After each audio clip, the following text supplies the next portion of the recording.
कभी ऐसा महसूस हुआ है कि जिंदगी के जो सबसे बड़े जवाब हैं वो कहीं बाहर नहीं बल्कि हमारे अंदर ही छुपे हुए हैं।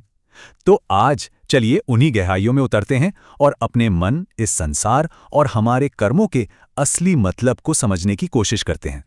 चलिए शुरुआत एक ऐसे सवाल से करते हैं जो हम सबके मन में कभी न कभी जरूर आता है।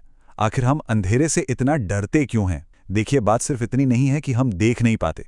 असल में अंधेरा हमें दिशाहीन कर देता है। जब मंजिल भी ना दिखे और रास्ता भी नहीं, तो हमारा जो आत्मविश्वास है वो डगमगाने लगता है और बस वहीं से डर पैदा होता है। और पता है, ये डर सिर्फ बाहर के अंधेरे का नहीं है। हमारे अंदर भी कुछ ऐसी ही ताकतें हैं जो हमें आगे बढ़ने से रोकती हैं। तो चलिए इस सफ़र के पहले पड़ाव में हम अपने मन के इन्हीं दुश्मनों से मिलते हैं। इन दुश्मनों में जो सबसे पहला और शायद सबसे ताकतवर है वो है क्रोध, गुस्सा। एक ऐसी आग जिसे हम सब ने कभी न कभी महसूस किया है। पर ये असल में है क्या और ये हम पर असर कैसे डालता है? एक बड़ी कमाल की बात कही जाती है कि गुस्सा एक जलते हुए कोयले को हाथ में पकड़ने जैसा है, जिसे हम किसी और पर फेंकना चाहते हैं। लेकिन सोचिए, उसे फेंकने से पहले जलता कौन है? हम खुद। जब भी हम किसी पर गुस्सा करते ना, तो वो सबसे पहले हमारा ही नुकसान करता है। अच्छा, गुस्से की तरह ही डर भी कई शक्लों में हमारे सामने आता है। जैसे कुछ खो देने का डर, किसी अपने के छोड़कर चले जाने का डर, या फिर जो हमारा है उसके छिन जाने का डर। ये डर एक साये की तरह हमारे साथ साथ चलते हैं। तो फिर इन सारे डरों की जड़ कहाँ है? इसकी असली वजह है मोह। लोगों से और चीज़ों से हमारा जो गहरा लगाव होता है, हम जाने अनजाने में ही उन्हें इतनी ताकत दे देते हैं कि वो हमें तकलीफ पहुंचा सकें। जरा सोचिए, अगर ये लगाव ही ना हो तो क्या कोई हमें दुख दे सकता है?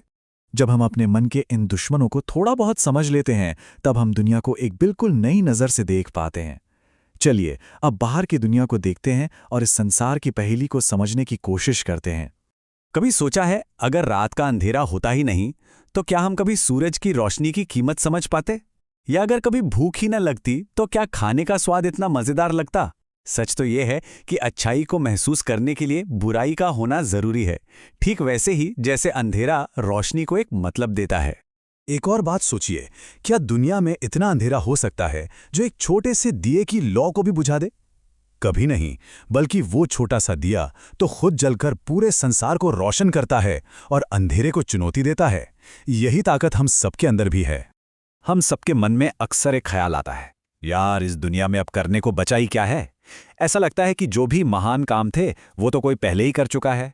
ये जो एहसास है ना कि हम शायद बहुत देर से आए हैं, ये हम में से कई लोगों को आगे बढ़ने से रोक देता है। लेकिन पता है, मुश्किल काम में नहीं, हमारी सोच में है। हम अपना सारा ध्यान इस बात पे लगा देते हैं कि क्या क्या हो चुका है, जबकि असली सवाल तो ये है कि अभी क्या करना बाकी है। हम अपना योगदान कहाँ दे सकते हैं? बस हमें अपना नजरिया बदलने की जरूरत है।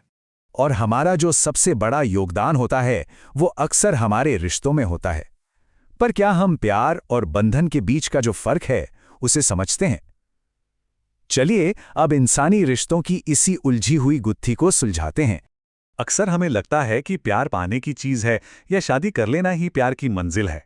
लेकिन सच्चा प्यार पाने में नहीं, देने में है। ये 100% बिना किसी स्वार्थ के समर्पण है, बिल्कुल एक माँ की तरह जो अपने बच्चे के लिए अपनी पूरी जिंदगी दे देती है। चलिए एक बहुत ही आसान सा उदाहरण लेते हैं। एक ताले को खोलने के दो तरीके हो सकते हैं, या तो उसे हथौड़े से तोड़ दिया जाए या फिर सही चाबी से खोला जाए। ये एक छोटी सी बात हमें रिश्तों के बारे में एक बहुत गहरा सबक सिखाती है। अगर ताले पर हथौड़ा मारेंगे तो वो टूट जाएगा हमेशा के लिए, लेकिन चाबी उसे हर बार खोल देगी बिना कोई नुकसान पहुंचाए। हमारे रिश्ते भी तो बिल्कुल ऐसे ही हैं।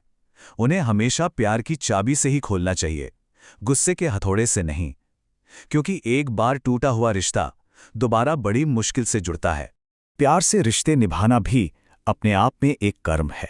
और अब हम अपने इस सफ़र के आखिरी पड़ाव पर आ गए हैं, जहां हम ये समझेंगे कि हमारे काम, हमारे कर्म हमें और हमारी पहचान को कैसे बनाते हैं। कभी किसी चिड़िया को ध्यान से देखा है? वो पहले घोंसला बनाती है, अपने बच्चों को खाना खिलाती है, उनकी हिफाजत करती है, लेकिन सबसे ज़रूरी काम वो आखिर में करती है। वो उन्हें उड़ना सिखाती है। उसका असली मकसद उन्हें जिंदगी भर सहारा देना नहीं, बल्कि उन्हें आत्मनिर्भर बनाना है। प्रकृति हमें लगातार सिखाती है। जैसे एक छोटी सी चींटी को ही देख लीजिए, वो हजारों बार गिरती है पर आखिरकार अपना घर बना ही लेती है। कामयाबी का रास्ता भी यही है। ये सच है कि सफलता एक दिन में नहीं मिलती, पर अगर हर दिन कोशिश करते रहें तो एक दिन जरूर मिलती है।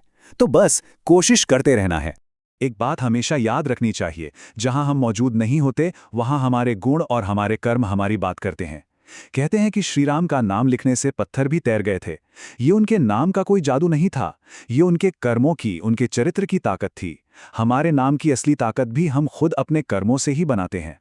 तो ये सवाल खुद से पूछना बनता है, आपका नाम, आपके कर्म, क्या वो किसी को मुश्किल से उभारते हैं या किसी के डूबने की वजह बनते हैं? यही एक सवाल है जो हमारी जिंदगी का सार तय करता है। इस पर जरूर सोचिएगा।